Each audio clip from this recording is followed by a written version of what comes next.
Assalamualaikum warahmatullahi wabarakatuh. Perkenalkan, saya Ayustianisi dari jurusan Ekonomi Syariah, Fakultas Ekonomi dan Bisnis Islam, UIN Abdurrahman Wahid, Pekalongan, tahun 2022. Video ini dibuat untuk memenuhi tugas mata kuliah Filsafat Umum dengan dosen pengampu Bapak Fatur Rahman ME. Berikut jawaban dari soal nomor 1, yaitu pengertian filsafat. Secara etimologi, filsafat berarti cinta kebijaksanaan. Dan secara terminologi, filsafat adalah ilmu pengetahuan yang menyelidiki segala sesuatu yang ada secara mendalam dengan mempergunakan akal sampai pada hakikatnya. Filsafat tidak mempersoalkan tentang gejala atau fenomena, tetapi mencari hakikat dari suatu gejala atau fenomena tersebut. Kemudian berpikir filosofis. Berpikir filosofis yaitu berpikir dengan mengacu pada kaidah-kaidah tertentu secara disiplin dan mendalam. Berpikir secara filsafat dicirikan secara radikal atau sampai ke akar-akarnya, secara universal atau menyeluruh, secara konseptual, secara koheren dan konsisten, secara sistematik, komprehensif, bebas, dan bertanggung jawab. Berikutnya jawaban dari soal nomor 2, yaitu sejarah pertumbuhan filsafat dan persoalan-persoalan kefilsafatan.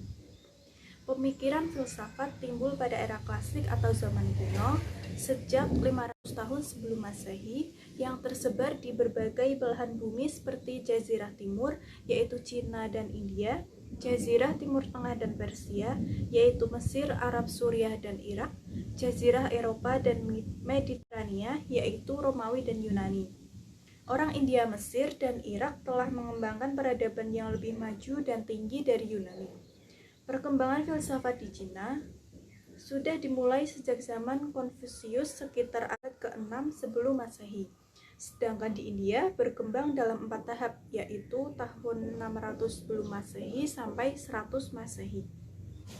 Pada belahan bumi Eropa, pemikiran filsafat tumbuh pada masa abad pertengahan, yaitu abad 0 sampai 6 Masehi, dan pemikiran filsafat tersebut dipengaruhi oleh ajaran agama Kristen.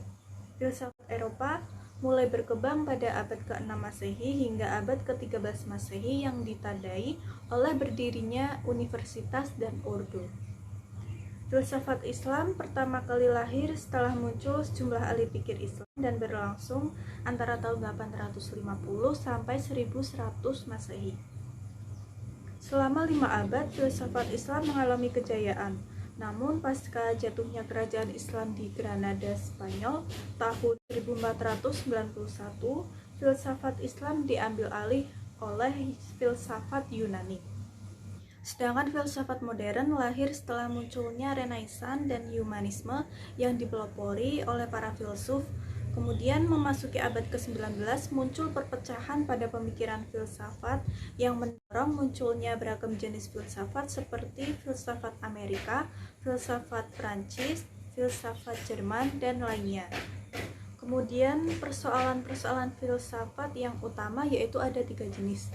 Yang pertama, persoalan keberadaan atau eksistensi yang bersangkutan dengan cabang filsafat yaitu metafisika dan berkenaan dengan pembahasan tentang hakikat yang ada.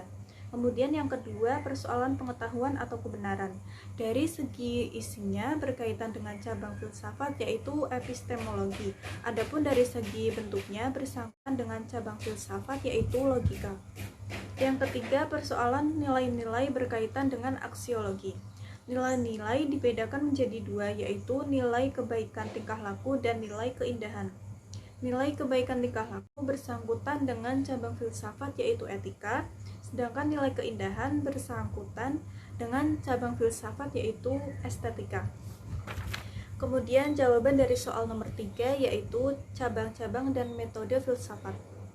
Cabang-cabang filsafat diantaranya yang pertama, filsafat agama. Filsafat ini hanya membahas dasar-dasar agama pada umumnya, bukan dasar-dasar agama tertentu. Filsafat ini untuk menilai kebenaran dasar-dasar itu secara filosofis. Yang kedua, filsafat ilmu. Filsafat ilmu adalah suatu disiplin. Dalam disiplin ini, konsep dan teori tentang ilmu dianalisis dan diklasifikasikan. Yang ketiga, filsafat pendidikan. Islam mengkaji tentang berbagai masalah yang berhubungan dengan pendidikan, seperti manusia sebagai subjek dan objek pendidikan. Yang keempat, filsafat hukum. Filsafat hukum adalah cabang filsafat, yakni filsafat tingkah laku atau etika yang mempelajari hakikat hukum. Yang kelima, filsafat politik. Filsafat politik adalah suatu upaya untuk membahas hal-hal yang berkaitan dengan politik secara sistematis, logis, bebas, mendalam, serta menyeluruh. Yang keenam, filsafat seni adalah kajian masalah umum dan mendasar tentang apa itu seni secara sistematis melalui metode-metode ilmiah untuk mendapatkan pengetahuan serta kebijaksanaan yang lebih baik. Yang ketujuh, filsafat kebudayaan, yaitu hakikat kebudayaan sebagai esensi manusia untuk mengatasi ruang dan waktu empiris, tempat, dan dimensi sejarah. Yang kedelapan, filsafat sejarah. Menurut Mutahari, filsafat sejarah yaitu pengetahuan tentang perubahan-perubahan bertahap yang membawa masyarakat dari satu tahap ke tahap lain. Ia membahas hukum-hukum yang menguasai perubahan-perubahan ini. Yang kesembilan, filsafat bahasa. Filsafat bahasa adalah ilmu gabungan antara linguistik dan filsafat. Ilmu ini menyelidiki kodrat dan kedudukan bahasa sebagai kegiatan manusia serta dasar-dasar konseptual dan teoritis linguistik. 10. Filsafat psikologis. Ilmu filsafat yang dibicarakan adalah mengenai hakikat dan kodrat manusia serta tujuan hidup manusia. 11. Filsafat kedokteran. Filsafat kedokteran merupakan ilmu filsafat yang menerangkan tentang penyembuhan. Filsafat kedokteran mencari dasar-dasar pemikiran dan tindakan kedokteran, juga dasar-dasar perguruan kedokteran. Filsafat manajemen. Filsafat ini mempertimbangkan masalah yang diangkat oleh ilmu manajemen seperti analisis kebijakan manajerial, teori, penjelasan, dan interpretasi prinsip-prinsip dalam ilmu manajemen. 13. Filsafat iman, yaitu filsafat yang berlandaskan pondasi ideologi ketuhanan yang Maha Esa dan meyakini iman sebagai saka-sakanya. Kepastian adalah hal pertama dalam memulai berpikir, dan pertama yang wajib adalah mengenal Tuhan. 14. Filsafat akhlak. Filsafat ini merupakan sebuah ilmu yang memberikan pengertian tentang apa itu baik dan buruk serta bagaimana seharusnya manusia bersikap untuk menunjukkan ada atau tidaknya akhlak dalam dirinya. 15. Filsafat etika atau sering disebut sebagai filsafat moral, merupakan cabang filsafat yang berbicara mengenai tindakan manusia dalam kaitannya dengan tujuan hidup utamanya, yang membahas baik buruknya tingkah laku manusia serta menyoroti kewajiban manusia. 16. Filsafat ekonomi Islam. Filsafat ini memiliki paradigma yang relevan dengan nilai-nilai logis, etis, dan estetis yang kemudian difungsionalkan ke tengah-tengah tingkah laku ekonomi manusia. Selanjutnya, metode filsafat. Ada beberapa metode berpikir filsafat, diantaranya yang pertama, metode kritis, yaitu metode dengan menganalisis istilah dan pendapat dengan mengajukan pertanyaan secara terus-menerus sampai menemukan hakikat yang ditanyakan. Yang kedua, metode intuitif, yaitu dengan melakukan introspeksi intuitif menggunakan simbol-simbol. Yang ketiga, metode analisis abstraksi, yaitu dengan jalan memisahkan atau menganalisis di dalam pikiran sampai menemukan hakikat atau jawaban. Yang keempat, metode dialektika, yaitu pengembangan pemikiran dengan memakai pertemuan antar ide atau usaha mengembangkan suatu argumen yang di dalamnya terjalin implikasi beragam proses yang saling mempengaruhi. Yang kelima, metode fenomenologi, yaitu cara untuk mengetahui dan memahami terhadap semua fenomena yang ada di sekeliling manusia, yang kemudian berusaha menemukan hakikat dari fenomena tersebut. Yang keenam, metode hermeneutik, yaitu cara untuk menjelaskan dan memahami teks. Yang ketujuh, metode transendental atau disebut juga neoskolastik. Metode ini merupakan analisa kriteria logis mengenai pengertian tertentu yang objektif. 8. Metode analitik bahasa adalah suatu metode khas untuk menjelaskan, menguraikan, dan menguji kebenaran ungkapan-ungkapan filosofis. Yang ke-9, metode analisis inferensi. Inferensi adalah suatu proses kesimpulan atau konklusi dari suatu atau lebih proposisi.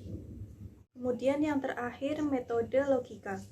Menurut Irving M. Copy, logika adalah ilmu yang mempelajari metode dan hukum-hukum yang digunakan untuk membedakan penalaran yang betul dan penalaran yang salah. Kemudian, jawaban nomor 4 yaitu hubungan filsafat dengan disiplin ilmu ekonomi syariah. Ilmu ekonomi Islam dalam perspektif filsafat ilmu maksudnya adalah bahwa ilmu ekonomi syariah sebagai disiplin ilmu haruslah juga didasari oleh filsafat ilmu yang matang. Filsafat ekonomi syariah adalah disiplin ilmu yang mengkaji aktivitas ekonomi. Ekonomi Islam sebagai satu objek filsafat dapat dilihat dari dua perspektif. Pertama, sebagai sebuah ilmu pengetahuan yang memadukan antara ilmu ekonomi dengan kajian Islam, khususnya bidang muamalah. Dan yang kedua, berdasarkan aktivitasnya, ekonomi syariah adalah aktivitas manusia yang terkait dengan upaya mereka dalam memenuhi kebutuhan hidupnya. Dengan mengetahui objek formal dan material sebuah ilmu, maka akan dapat ditelusuri eksistensinya melalui 3 pendekatan yang dipergunakan dalam filsafat umum, yaitu pendekatan ontologis, epistemologis, dan aksiologis. Pendekatan ontologis dijadikan sebagai acuan untuk menentukan hakikat dari ilmu ekonomi Islam, sedangkan pendekatan epistemologis dipergunakan untuk melihat prinsip-prinsip dasar, ciri-ciri, dan cara kerja ilmu ekonomi syariah. Adapun pendekatan aksiologis diperlukan untuk melihat fungsi dan kegunaan ilmu ekonomi syariah dalam menyelesaikan berbagai persoalan yang dihadapi umat Islam di kehidupan sehari-hari, khususnya dalam ruang lingkup aktivitas ekonomi. Berikutnya, jawaban dari soal nomor 5 yaitu nama dan tahun tokoh-tokoh filosof serta pemikirannya. Yang pertama ada Thales, tahun 625 sampai 645 sebelum Masehi. Menurutnya jagat raya itu berjiwa. Hal ini dikatakan menjadi teori materi yang hidup. Menurut Thales, hakikat alam semesta adalah air. Yang kedua ada Anaximandros tahun 610 sampai 540 sebelum Masehi. Menurutnya, prinsip segala sesuatu ialah tu apeiron atau yang tak terbatas. Maksudnya bersifat ilahi, abadi, tak terubahkan, dan meliputi segala-galanya. Ia mengatakan bahwa bumi tidak bersandar atas sesuatu apapun juga. Kemudian tokoh Pitagoras tahun 580 sampai 500 sebelum Masehi. Ia memiliki ajaran bahwa segala-galanya adalah bilangan, yaitu dengan mengenakan bilangan kepada segala sesuatu. Menurutnya, pusat jagat raya adalah api. Kemudian ada Anaximenes tahun 538 sampai 480 sebelum Masehi. Menurutnya, prinsip yang merupakan asal-usul segala sesuatu adalah udara. Ia mengatakan bahwa bumi yang berupa meja bundar itu melayang di atas udara. Kemudian ada tokoh Socrates tahun 469 sampai 399 sebelum Masehi. Ia tidak mengakui relativisme yang terdapat pada kaum sofis. Menurutnya ada kelakuan yang baik dan ada kelakuan yang kurang baik. Kemudian ada tokoh filosof Plato tahun 427 sampai 347 sebelum Masehi. Plato menganggap jiwa sebagai pusat atau intisari kepribadian manusia. Menurutnya, realitas seluruhnya seakan-akan terdiri dari dua dunia, satu dunia, mencakup benda-benda jasmani yang disajikan kepada panca indera. Lalu ada Aristoteles tahun 384 sampai 322 sebelum Masehi. Menurutnya, logika tidak termasuk dalam bagian ilmu pengetahuan, tetapi mendahului ilmu pengetahuan sebagai persiapan untuk berpikir dengan cara ilmiah. Menurut Aristoteles, perbuatan manusia senantiasa mengejar satu tujuan, yakni kebahagiaan. Selanjutnya ada tokoh filsuf Islam yaitu Al-Kindi, tahun 801 sampai 873 Masehi.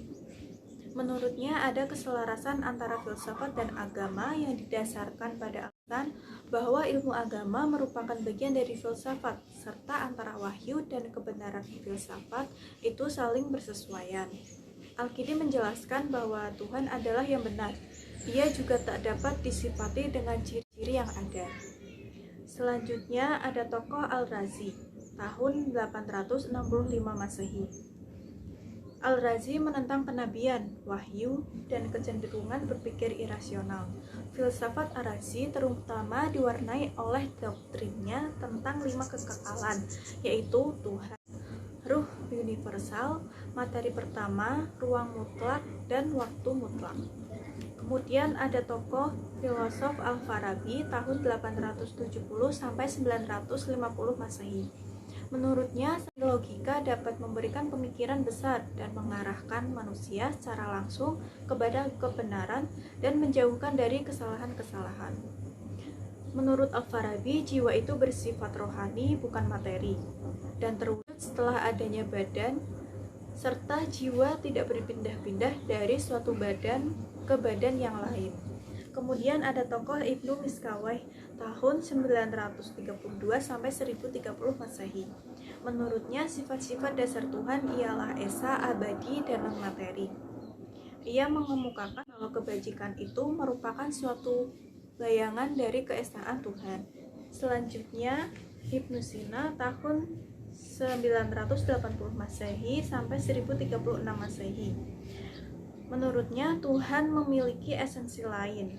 Tak ada atribut-atribut lain kecuali bahwa Dia itu ada dan mesti ada. Dalam teori emanasi, Ibnu Sina berpendapat bahwa alam diciptakan oleh Allah dalam keadaan ada. Selanjutnya ada tokoh Imam Al-Ghazali tahun 1058 sampai 1111 Masehi. Al-Ghazali mengandalkan akal untuk memperoleh pengetahuan yang meyakinkan. Menurutnya, mempergunakan akal dalam soal ketuhanan seperti mempergunakan alat yang tidak mencukupi kebutuhan. Ia mengemukakan adanya kerancuan para filsuf barat klasik dan filsuf muslim seperti Ibnu Sina dan Al-Farabi karena pemikiran mereka yang bertentangan dengan akal.